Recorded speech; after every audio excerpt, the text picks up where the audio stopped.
So here we're going to show you another technique for the sternocleidomastoid. SCM is involved in flexion of the head, rotation and side bending, depending on if it's working contralaterally or ipsilaterally. SCM should be treated in most of our clients for sure. It's a common area of stiffness, dysfunction. Because of the forward head posture, the SCM becomes very short and it tends to pull the head forward. It can develop a lot of trigger points that causes tension and pain in the forehead area, the eyebrows, the ears. And because it's involved in so many ranges of motion, it has a tendency to become hypertonic, short, tight and overworked. So there's many ways of working the SCM, and we're going to show several throughout the academy, but a great, easy, simple technique to apply is this. So Kiki's in this position, she's relaxed, turn to your right. So when she turns to her right, you see the SCM pop up a touch. Here, good. Lift your head and rotate. So when she lifts, so you see it here, guys. So we want to get onto the lift again. We want to go into the medial part of the SCM. Then she relaxes.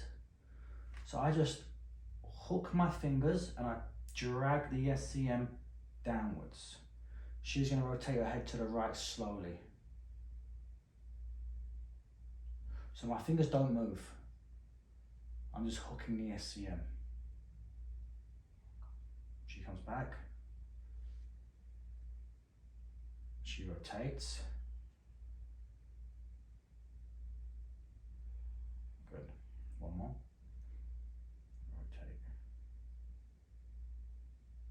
So think of this like a bow. We're trying to hook the muscle. And we're not trying to really push it down. It's just we're holding it in place. By virtue of her moving, tenses the muscle, and we're trying to just bow this muscle. So Kiki lifts her head. Sternocleidomastoid becomes prominent. So I want to hook here. She relaxes. So it's a soft hook with my fingers. I'm hooking down and toward me this way. She turns away and I'm keeping the SCM where it is. She comes back. I creep down just a tiny bit. She rotates away. See the bowing? She comes back. There you go, that's tight. So it's a nice firm hook, but once I apply pressure here, I don't apply any more pressure. So this is my pressure, and I maintain this pressure as she looks away. So like she's in charge really of the stroke. Here, feels okay? Go again. Good. If they feel okay with this and you feel like you're getting some relief, what I like to do is same hooking. I tap Kiki's temple on the other side and I say look into my fingers. So turn the head, keep turning, keep turning, keep turning. I'm going to resist a little bit. Keep going, keep going. So I'm just applying a little bit of pressure so she has to work a bit harder to turn the head. And then she relaxes, and I apply pressure here. She looks back towards me. So I get these isometric contractions. So she looks away. I'm just applying like 5, she's using 5% of her strength. But it allows her to get a deeper hook on the SCM. Turn as much as you can. Now apply pressure here. She looks back. I'm always trying to drag the SCM backwards.